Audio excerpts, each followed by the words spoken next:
Shalom Uvrahá.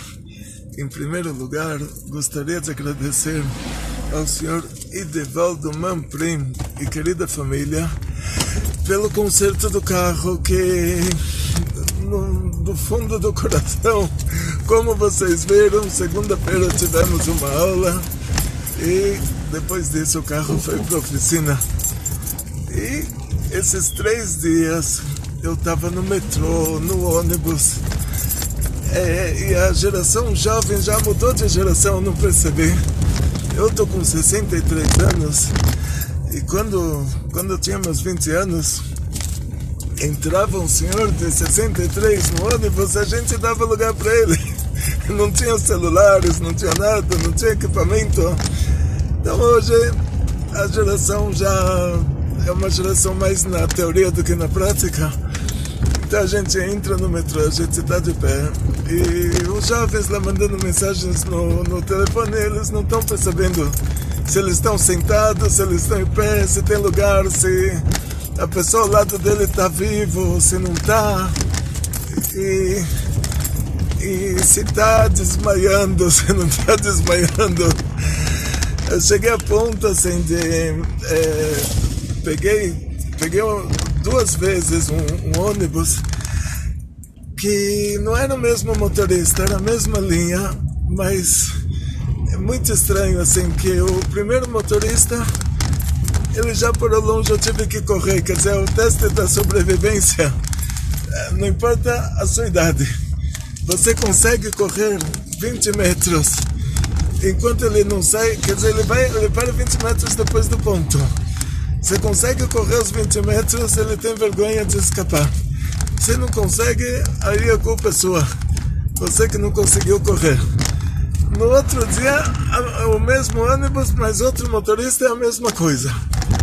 O que eles têm em comum, que parece que a mulher de cada um bateu neles em casa e ele queria descontar no ônibus.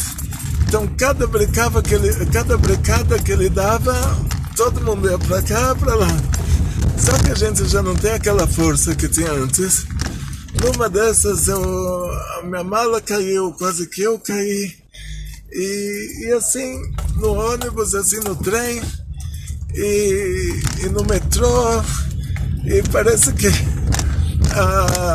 é uma nova geração Geulah. Está escrito que Mashiach vai ensinar o mundo inteiro a Torá. Né? Quando o povo de Israel recebeu a Torá no Monte Sinai, está escrito que nos primeiros 2 mandamentos foi Hashem que falou.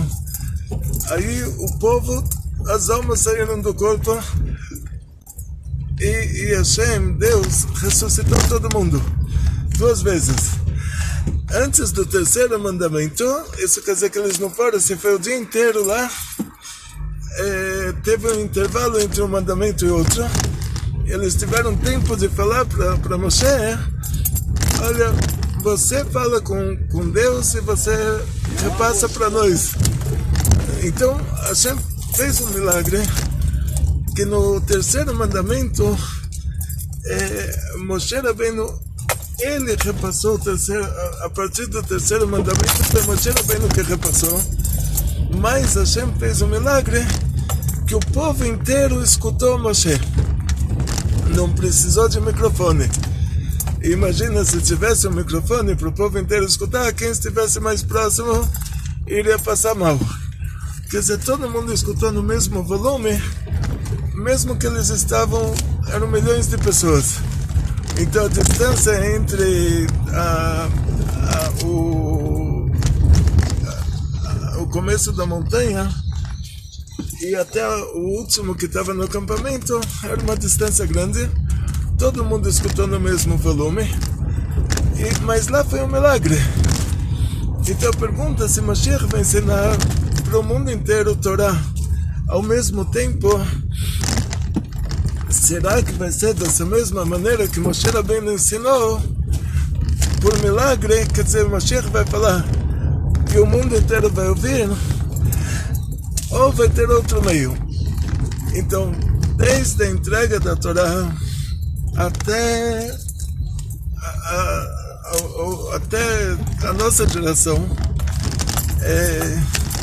minha filha pequena estava com 10 anos, minha filha do meio, não, pequena tem casa, a filha do meio, conversei com ela ontem, ela mora em Israel, hoje ela já está com 31 anos, ela devia estar com 10, então vamos dizer uns 21 anos atrás, a gente estava num trem em Haifa e alguém me falou que inventaram a internet. Aí ele me explicou que você escreve uma carta hoje, ela chega hoje no destinatário. E até entender, mas não entendi muito bem, eu falei, não pode ser uma coisa dessas.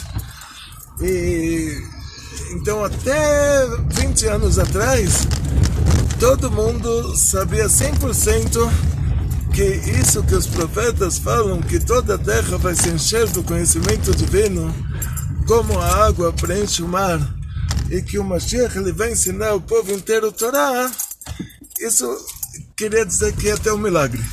Até 20 anos atrás, todo mundo sabia que o mesmo milagre que aconteceu com Moisés Rabbeinu, dele, no falar o terceiro mandamento, e Deus repassou para ele o terceiro mandamento, ele falou para o povo, e Deus fez com que o povo inteiro ouvisse. Até 20 anos atrás, todo mundo falou que quando o Mashiach falar vai ser igual, vai ser um milagre, cada um vai ouvir no volume da preferência dele, mas vai ser um milagre. E há 20 anos atrás descobrimos que tem um jeito de falar com o mundo inteiro ao mesmo tempo, fazendo um YouTube Live. Eu não sei se 20 anos atrás já tinha um YouTube, mas fazendo uma live. E o Mashiach vai fazer uma live, todo mundo vai ver, cada um vai ver no volume da preferência dele. Até 20 anos atrás não tinha outro jeito para que isso acontecesse, a não ser que fosse por um verdadeiro milagre, mas verdadeiro milagre. Não tinha outra possibilidade. E agora já ficou a coisa mais simples do mundo. A gente faz uma live, nós temos alunos em outros países que ouvem a gente como se nada tivesse acontecido, não é? Ninguém fala, Rabino, que milagre, eu estava na Timor-Leste e eu ouvi a sua aula de lá.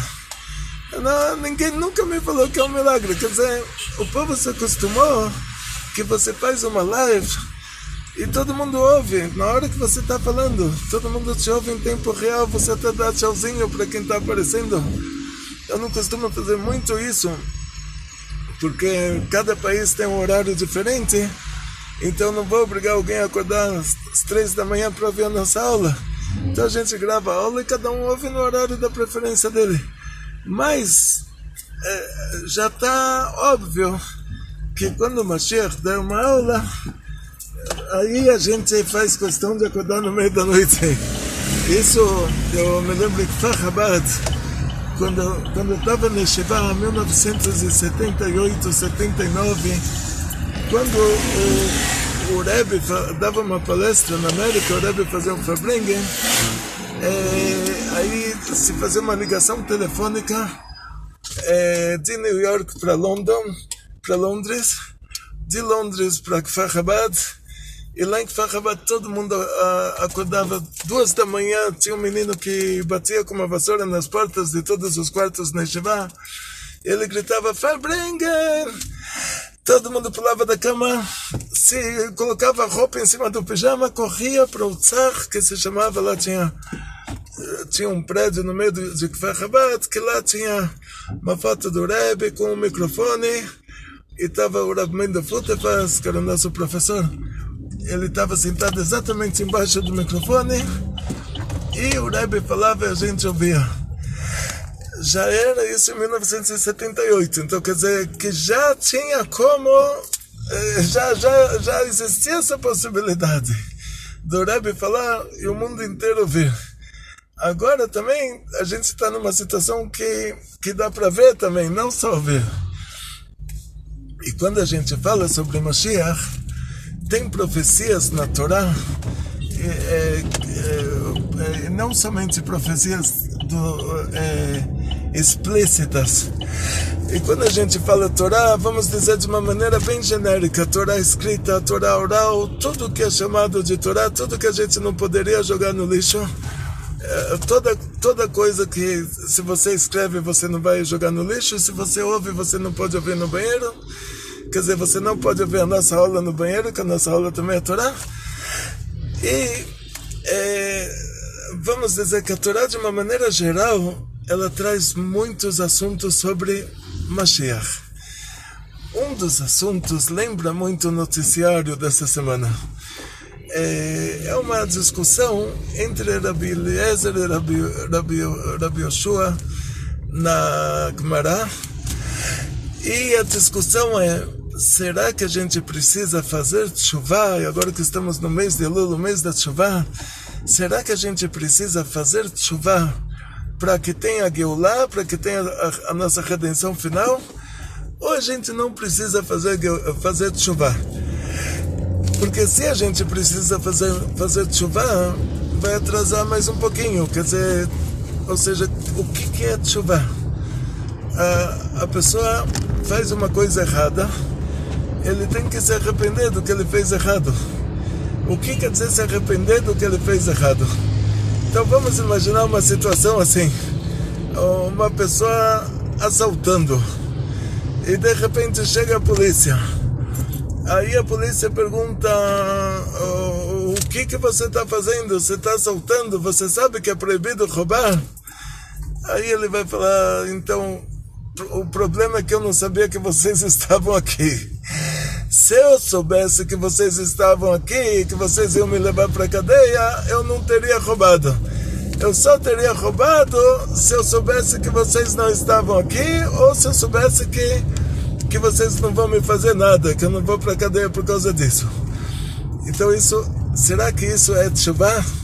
Vamos lá. Então, infelizmente, isso também é teshuvah. Só que esse é o nível mais baixo da teshuvah. Isso é chamado de teshuvah me'irah.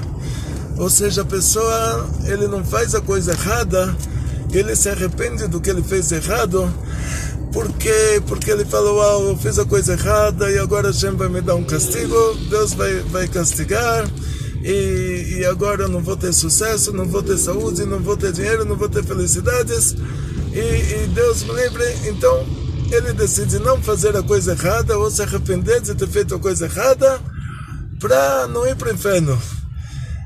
Agora, se falam para ele: olha, se você faz a coisa errada, não vai te acontecer nada, aí ele faria de novo. Mas ele só não está fazendo porque ele sabe que ele se comportando certo, ele vai ter muito sucesso, muita saúde, muito dinheiro, muitas felicidades. É isso que ele está interessado. Se ele se comportar errado, ele vai perder dinheiro, ele vai perder saúde, ele vai brigar, todo mundo vai brigar com ele, e o inferno judaico é limitado para 12 meses. Pode ser que ele pegue desses 12, ele pegue 11. Então, isso também é chamado de teshuvah. Quer dizer, ele se arrepende do que ele fez errado.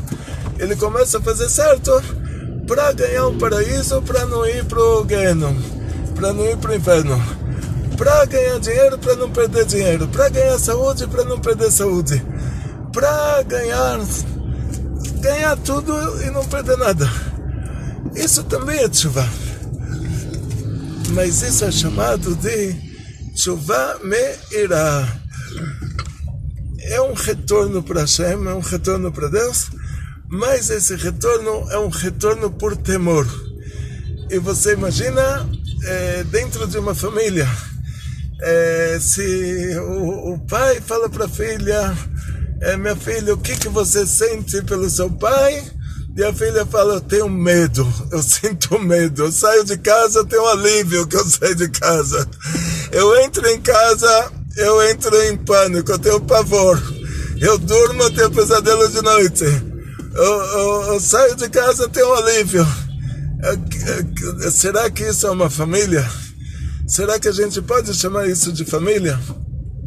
Então, o que acontece é que se o nosso relacionamento com Deus é assim, a gente falou: eu penso em Deus, eu entro em pânico.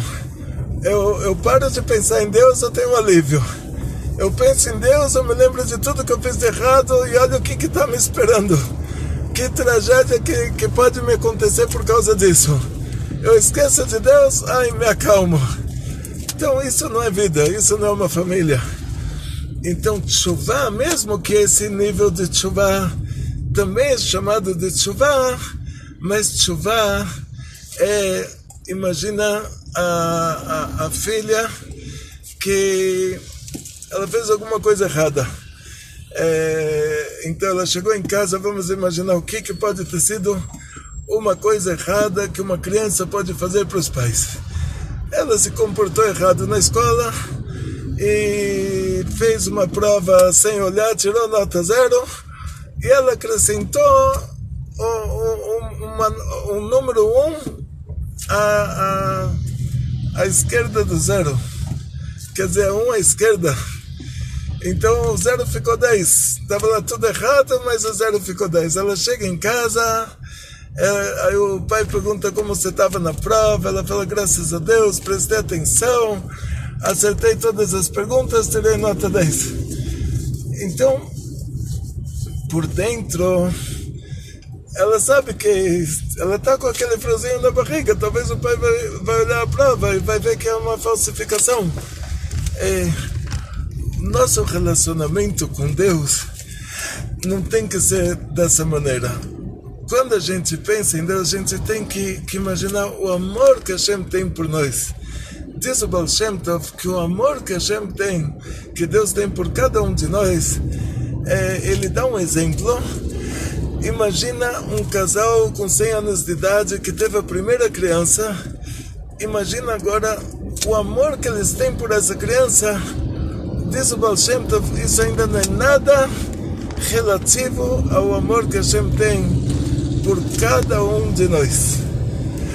Ou seja, infinitamente mais do que isso é o amor que Hashem tem por cada um de nós. Então, quando a gente faz uma coisa errada, dá um remorso, porque você pensa, olha o sofrimento que eu fiz para Hashem, olha o sofrimento que eu causei lá em cima. Isso é tchuvá de verdade. Isso é chamado tchuvá me'ava. Tchuvá por amor. Quer dizer, Hashem te ama, você ama Ele. Na hora que você faz uma coisa errada, aí você sente o remorso de ter feito a coisa errada. Aí, muito obrigado. Isso realmente é uma família de verdade. Aí, às vezes, o pai ele sente um remorso de não ter dado para a filha alguma coisa que a filha queria. A filha sente um remorso de não ter feito para o pai alguma coisa que ele pediu. Então esse remorso é consequência do amor. Então, o que acontece na prática, que o nosso relacionamento com Deus, o que vem a ser tchuvá? Tchuvá é, em primeiro lugar, mudar o nosso conceito em relação a Deus. Ou seja, tirar da nossa cabeça o conceito cristão mitológico de que o Deus está lá em cima e você está lá embaixo, Ele pode fazer tudo, você não pode fazer nada, toda coisa errada que Ele fizer, você tem que bater palma, e toda coisa certa que você fizer, você não fez ainda o suficiente. Isso tudo é cristianismo. Tem que tirar isso da cabeça. Mudar essa mentalidade, tirar essa idolatria da cabeça e se lembrar de que Deus e você, nós somos uma família. Dizem nossos sábios, três participantes para que você exista. A sua mãe entra com o óvulo dela, o seu pai entra com a parte dele e a Hashem te coloca a alma. Depois, o corpo que foi originado pelo seu pai e pela sua mãe, esse corpo depois ele vai ficando uma roupa velha para uma alma jovem. E um dia ele tem um prazo de validade e a alma é infinita, a alma não tem prazo de validade. Quer dizer que Hashem, ele é mais nosso pai e nossa mãe do que o nosso pai e a nossa mãe. Então esse que é o detalhe mais importante aqui. Ou seja, na hora que você pensa que Hashem não quer o seu bem, você pensa que aqui é um jogo de poder, ele manda, você obedece, e se você desobedece, você leva um castigo. Se você pensa assim, aí alguém está com um problema. Alguém aqui está precisando de um psicólogo. Eu não sei, eu falo psicólogo que eu quero ser delicado, né? Vamos dizer assim, de um psiquiatra. Porque se você pensa que Deus não te ama, se você não vê Deus como seu pai e sua mãe, alguém está com problema. Ou seja, você fala, eu sinto que Deus me odeia, ele quer um argumento para me dar um castigo. Então, vamos dizer assim, ou Deus precisa de um psiquiatra ou você. Então, nesse caso, é mais provável que você precise do que Deus. Mas, vou te resolver o problema sem psiquiatra. Você tem que entender, isso vem da nossa ignorância. Ou seja, você não vai precisar do psiquiatra. Só você vai precisar saber que os conceitos de o que é Deus, que o nosso povo aqui recebeu, foram os conceitos da mitologia dos gregos, que foram deturpados pelos romanos e viraram lá a religião dos romanos. E quando os romanos pegaram a nossa religião, que a gente era um estado dentro do Império Romano, eles deturparam a nossa religião também e colocaram todos os conceitos da mitologia já deturpados por eles, colocaram como conceitos básicos da religião. Então eles colocaram Deus como voz, assim, como alguém distante, como alguém que não é seu pai, não é sua mãe, com ele não tem jeitinho. E, na verdade, vamos fazer uma pergunta simples. Nos 13 princípios da fé judaica, um dos princípios é que Hashem dá uma grande recompensa para quem fez o bem, e uma retificação, vamos chamar isso, essa retificação, coisa boa, ela não é uma coisa necessária, vamos chamar isso de um castigo para quem fez o mal. Não é um castigo como falar para alguém, me obedeça, porque se você me desobedecer, eu vou mostrar que eu sou mais forte que você. Não é nada disso, isso já é mitologia. Aqui essa retificação é uma mãe que falou para a filha, se você comer quindim, escova o dente. Aí a filha falou, tá bom, não tenho escova, não tenho pasta. Então a mãe falou, então não come quindim. A filha comeu quindim, ficou açúcar no dente, depois a mãe paga uma dentista. E aí a dentista, ela vai dar uma injeção de anestesia na boca da menina. E a menina fala, que eu fiz de mal para você querer me dar essa injeção? Aí a dentista fala, você comeu quindim. Ela fala, mas eu não sabia que não podia comer quindim. Então aqui isso é mais ou menos que a gente diria assim, essa retificação. Ou seja, mesmo que nós temos um grande desconto em certas coisas que por causa que a gente era ignorante no assunto, por causa que a gente não sabia, a gente não recebe absolutamente retificação nenhuma, castigo nenhum. Mas o fato da gente não receber um castigo, isso não quer dizer que a gente fez o que é certo. Ou seja, não quer dizer que a gente vai receber um prêmio. Então tem coisas que a gente está fazendo que a gente sabe que é proibido e a gente faz errado, a gente recebe uma retificação. Agora tem coisas que a gente nem sabia que precisava fazer, a gente não faz. Então retificação a gente não vai ter, mas um prêmio por ter feito também a gente não vai ganhar. Então esse é o equilíbrio delicado aqui, dentro dos 13 princípios da fé judaica do Rambam, que Hashem dá um prêmio para quem faz o bem, quer dizer, o prêmio já está vinculado à coisa boa. Hashem já não está mais nessa história, ou seja, ele já determinou. Você cumprindo o mandamento, esse mandamento já está sincronizado com uma recompensa. Já é uma coisa automática. Pessoa fazendo coisa errada, o tribunal divino vai julgar. Chega lá em cima um canibal de uma tribo de canibais, e o presidente atual do Irã, que matou entre 6 mil e 30 mil pessoas, não se sabe quantos que ele assassinou, não tem, assim, não quero nem entrar nesse assunto, porque o filme de terror é tão grande. Até ontem eu entrei no noticiário de Israel, O general de Israel falou que a pessoa lá é um anormal, tem problema psiquiátrico grave. Mas isso que ele assassinou entre 6 mil e 30 mil pessoas, isso o mundo inteiro sabe. Então imagina esse aí morrendo hoje, chegando lá no céu, e ao mesmo tempo morre na ilha de Borneo, morre um canibal, os dois chegam lá no tribunal divino. Presidente Durant com canibal. Aí, tribunal divino julga os dois mataram, e para o canibal, o tribunal divino libera ele. O que pode fazer? O presidente do Irã lá vai pegar não sei quanto tempo de inferno por todos os assassinatos dele. Aí ele fala, pera, mas eu assassinei, mas eu não comi o cadáver. Esse canibal ele assassinou e comeu o cadáver. Aí o tribunal divino vai falar, você assassinou, você sabia que era proibido assassinar. Essa foi a educação que ele recebeu, não tem como dar um castigo para ele. Aí o canibal fala, ai que bom, então não vou receber castigo nenhum, então deixa eu ir para o paraíso. Aqui desse jeito não dá para ficar, a gente já sai desse mundo, você vai ou para cima ou para baixo. Mas ficar na fila não tem como ficar.